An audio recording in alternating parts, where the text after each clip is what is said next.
most people never really succeed, right?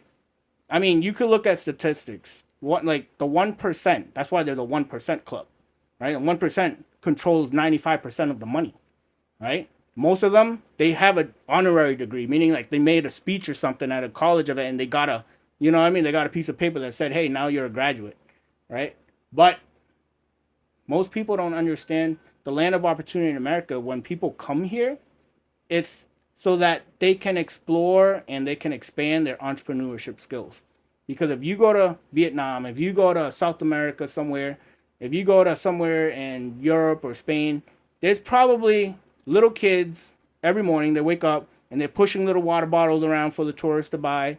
They're helping their parents at the restaurant, right? They're fixing flat tires on bicycles or whatever. Like they're just naturally born into entrepreneurship to get by during the day, just to get by, just to get, you know what I mean? Not to make wealth, just to get by. But over in those countries, the government can come at any time and like kind of push you off or take what you have, or you know what I mean? You build a. But you don't really have the ability to own things the same way you would here. Yes, and that's why people are willing to come here to the land of opportunity or America.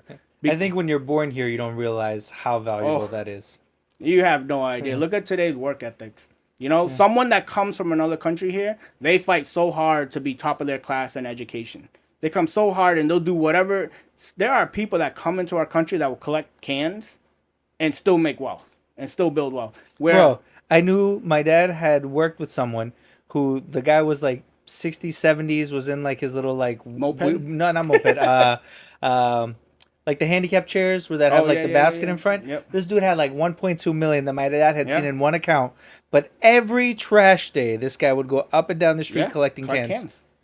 And I didn't understand it. I like, as a kid, you're like, this guy's a fucking millionaire. Why is he collect? Because it's just that is ingrained in him. Yes, because they think back home, my people don't have anything. And I have the opportunity. I'm blessed to be able to collect these little cans and trade them in for money. Right? Over here, people don't even think twice before they throw $5 away, $7 away. Right? They don't value money like that. And the problem in America is if you don't know how to manage $10, you're never gonna have 100.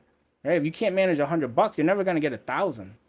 And we see that because when people win $1 million lottery tickets, they're broke a few years later. Yeah, they're bro. broke again. Yeah. You know what I mean? And it's the problem is financial literacy in America is so poor. Like literally and figuratively, right? It's so low maintenance and low quality because they don't want you to understand how money works.